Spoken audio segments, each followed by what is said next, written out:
early on, I realized there's no I in beauty. There shouldn't be an I in beauty. There's literally no I in beauty. Spell the word.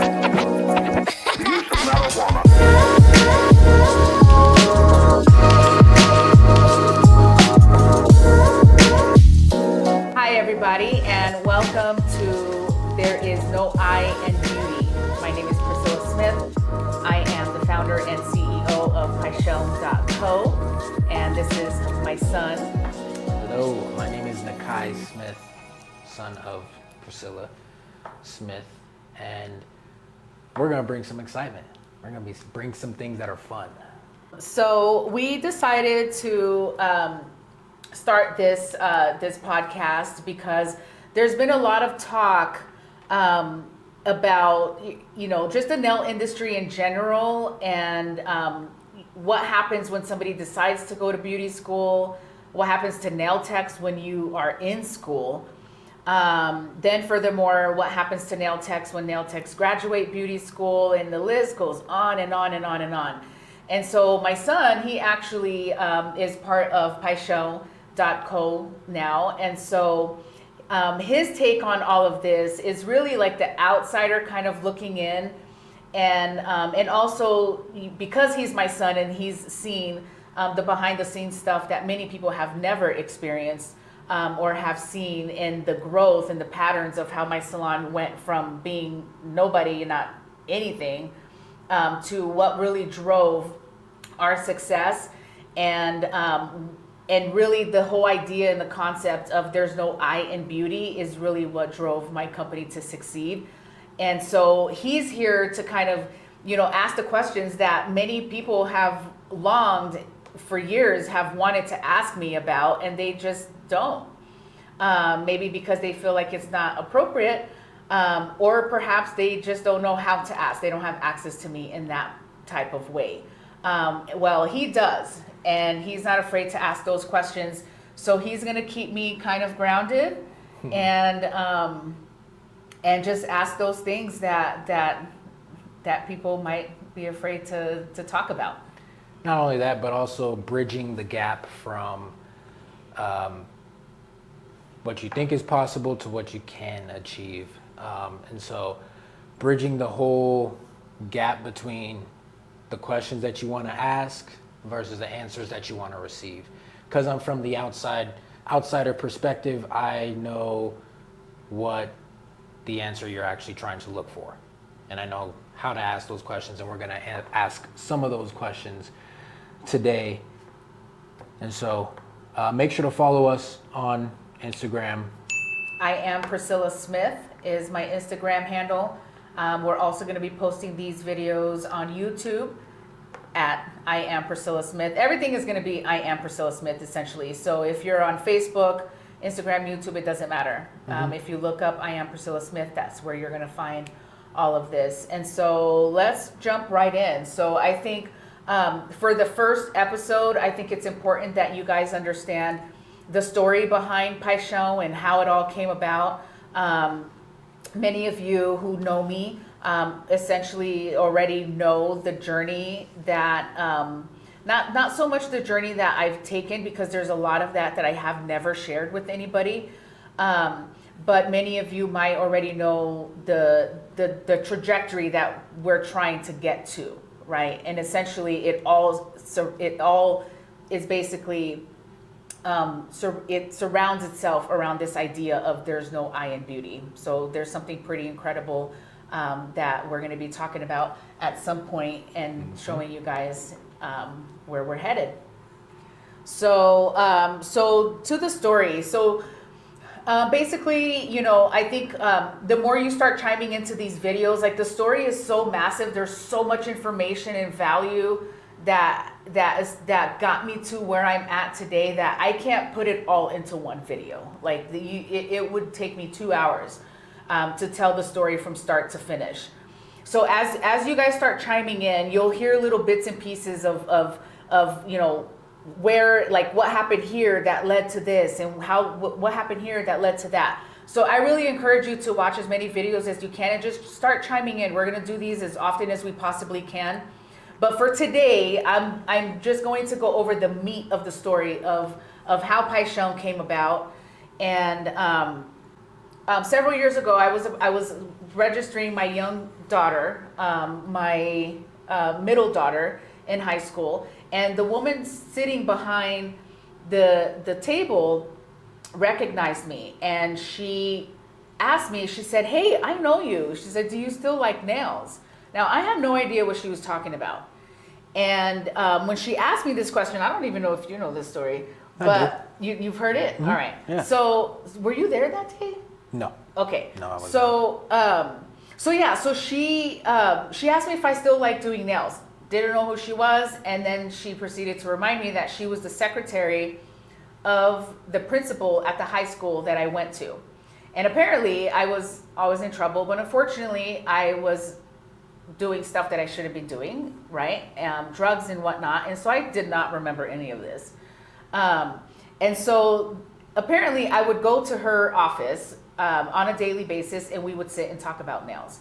Now, at that time, 17 years old, I had no idea I had an interest. I didn't even know I had ambitions for anything. And so that's essentially me finding this out decades later when I was already the CEO of Paixão. And Paixão was already the best nail salon in Albuquerque at that time, and this woman had no clue. And so that question that she asked me is really when the wheels started spinning in my head, and I thought, okay, there's something more to this whole concept of beauty and nails and this whole industry and how I kind of gotten around to it. And so I wanted to start off with that story because it's gonna be a segue into the projects that we're working on, that we're gonna announce, that some of you might already know, but for those of you who don't know who we are, it'll be some pretty exciting stuff when you find out that we're doing. So anyway, so fast forward, I tried other businesses for 13 years. I was in the property management industry doing commercial and residential real estate. And he was really young. As a matter of fact, I got into residential property management when I was pregnant with Nakai. And the only reason I got into that business is because I was offered a 20% discount on my rent.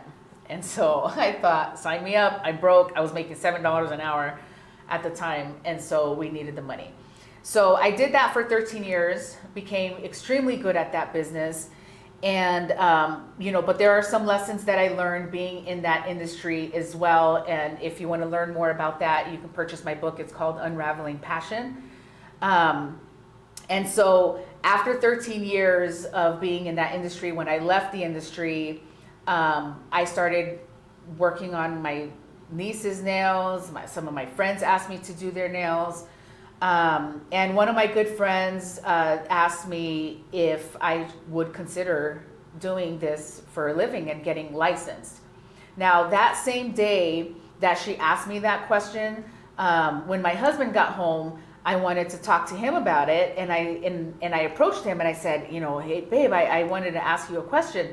And he said, hold on. Before you say anything, let me just tell you this. On the way home, I was thinking and I was wondering, what if you get licensed to do nails? Now, for me, like, there's no coincidence. Like, that is not a coincidence.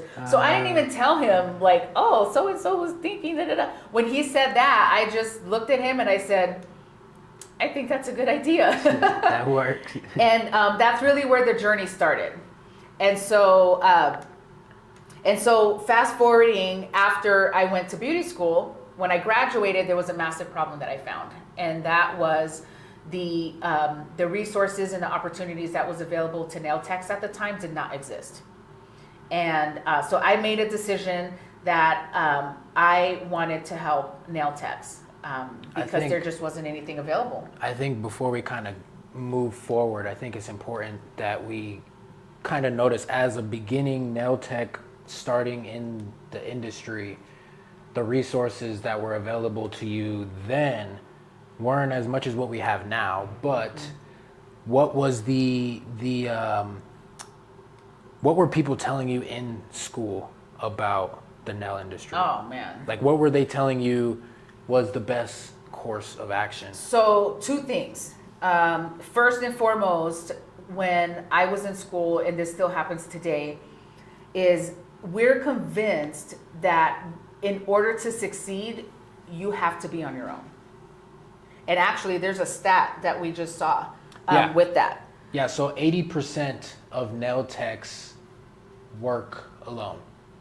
And that's out of 150,000 over 150,000 nail techs in the United States. 80% of those work alone. And that whole concept and that idea starts in beauty school. So I was told in beauty school that you shouldn't work for anybody. That if you want to succeed, you have to work on your own. You have to be an entrepreneur. You have to go be a go-getter. And those are all great things.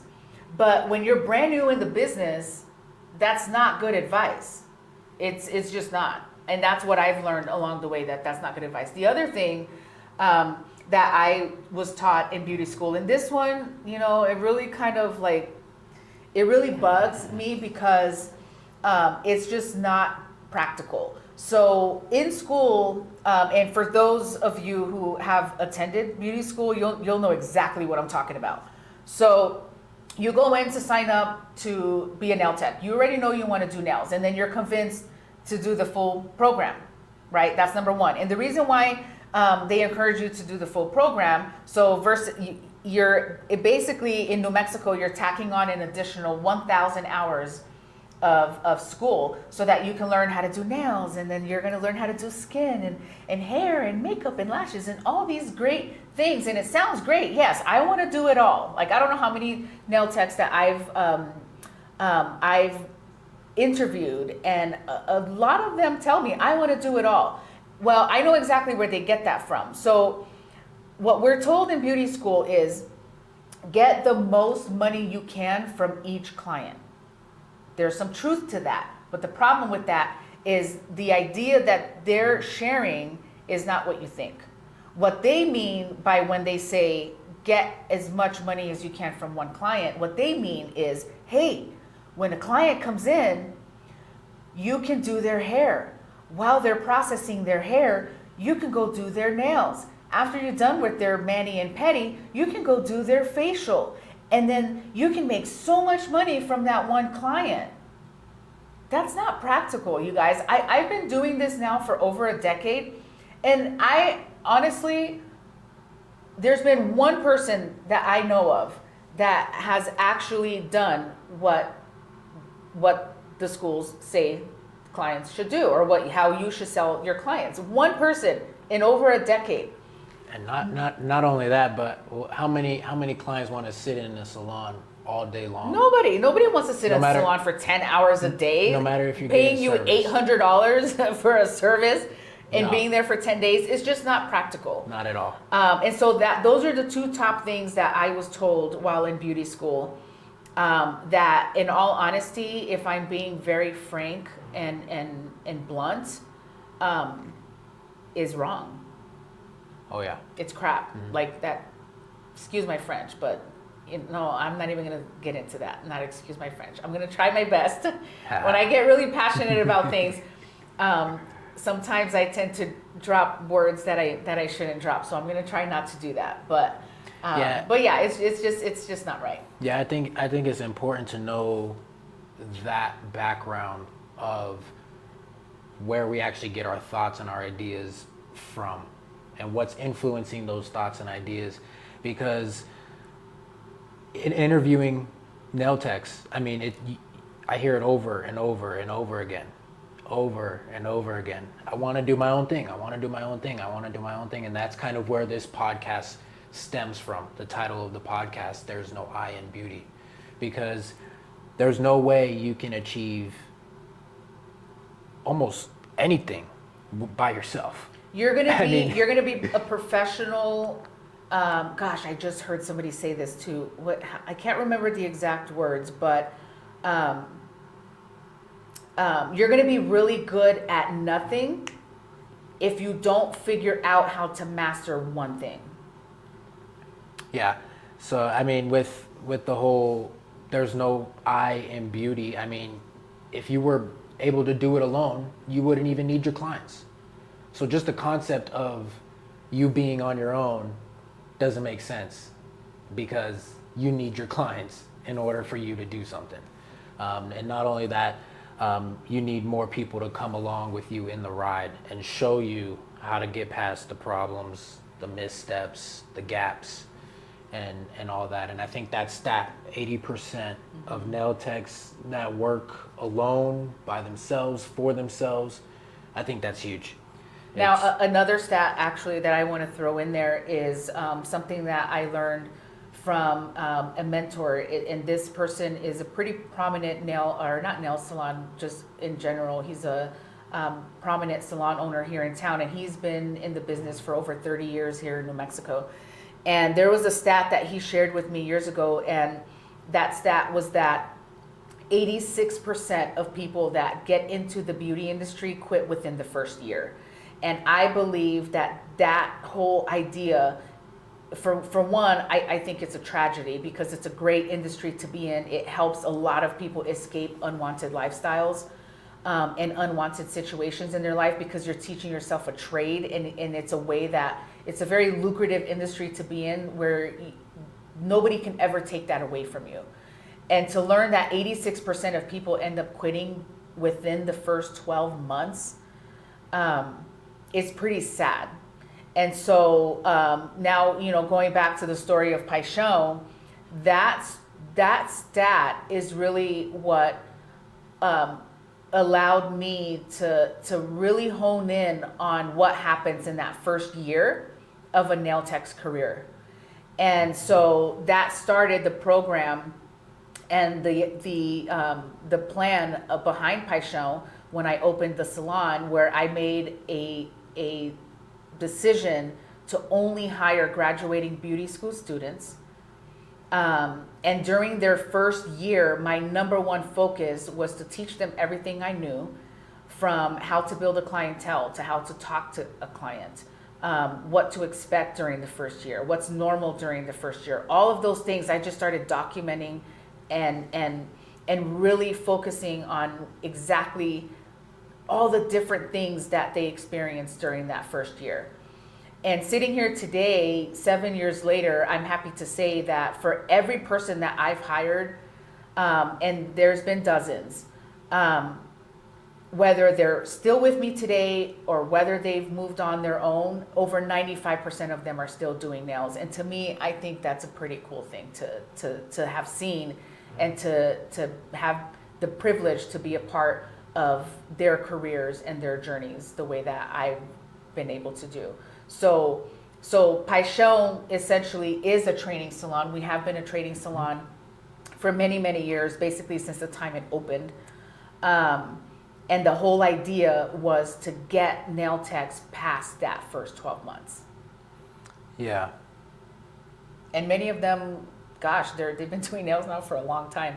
On average, I would say that the employees that I've hired now and in the past, on average, they stay with us for between 3 to 5 years, which I'm pretty proud of that number.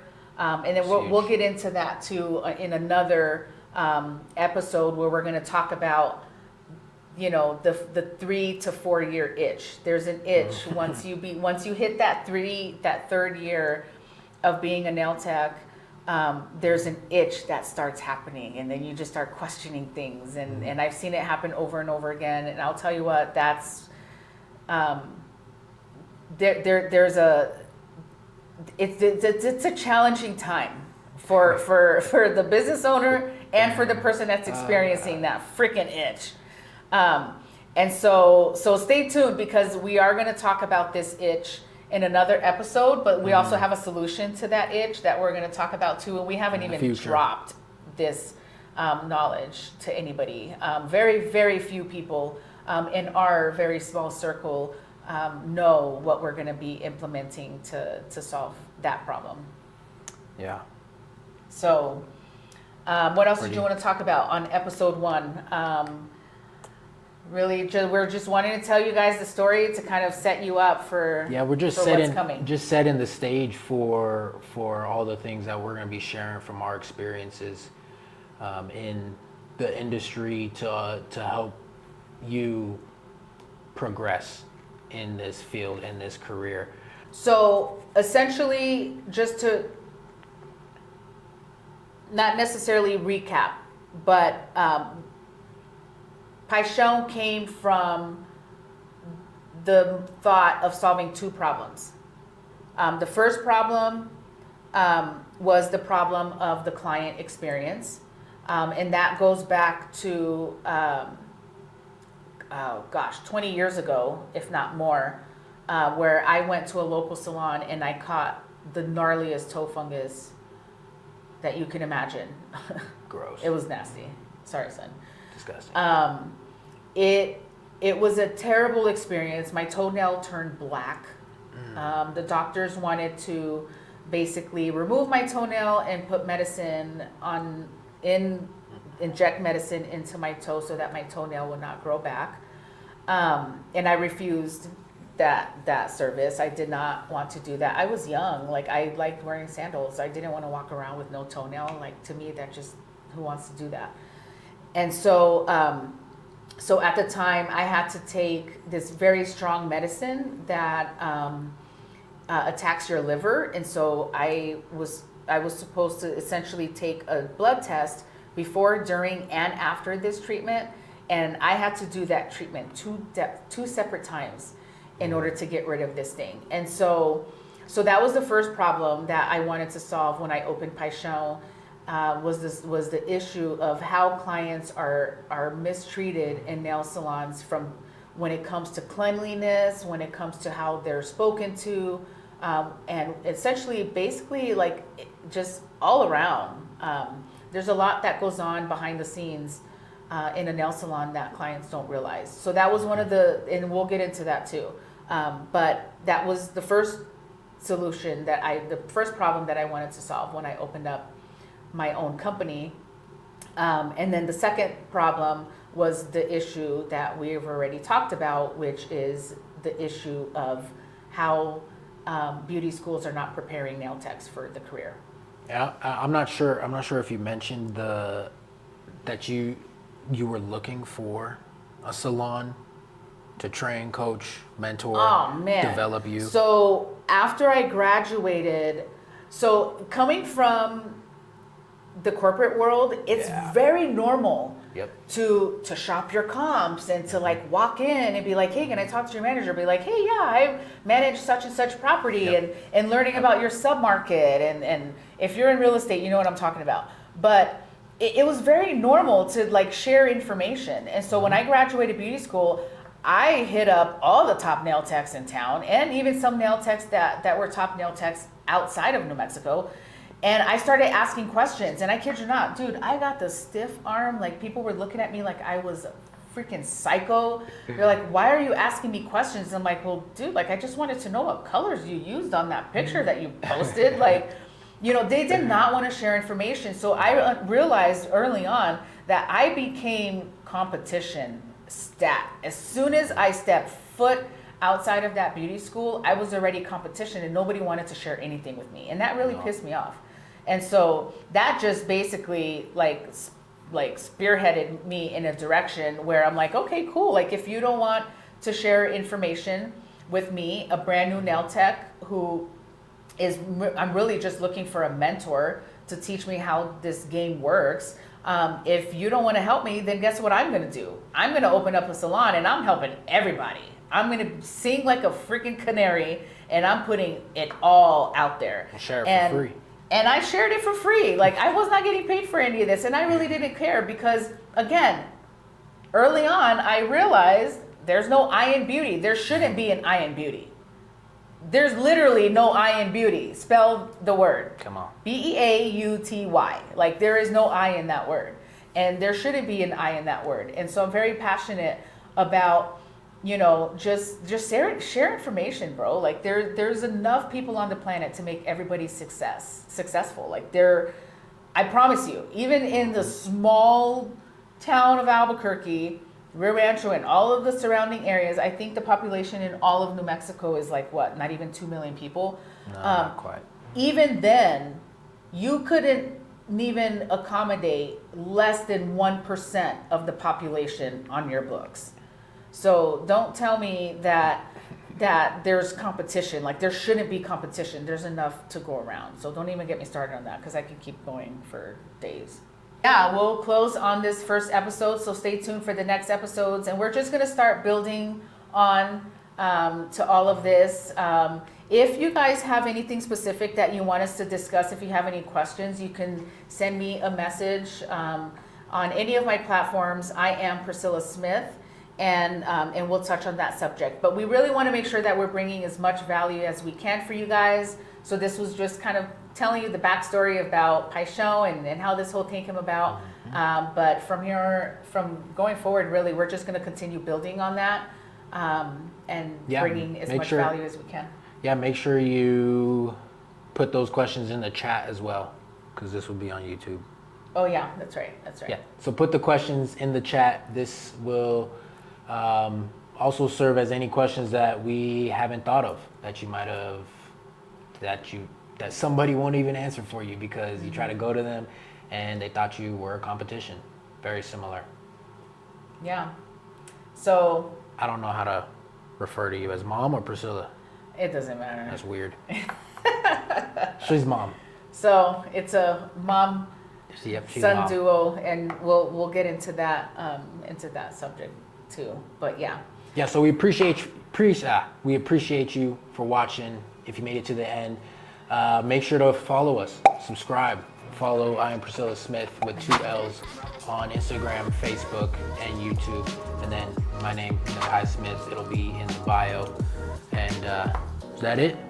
That's it. Thanks for watching. Thanks for watching. See you guys soon. All right.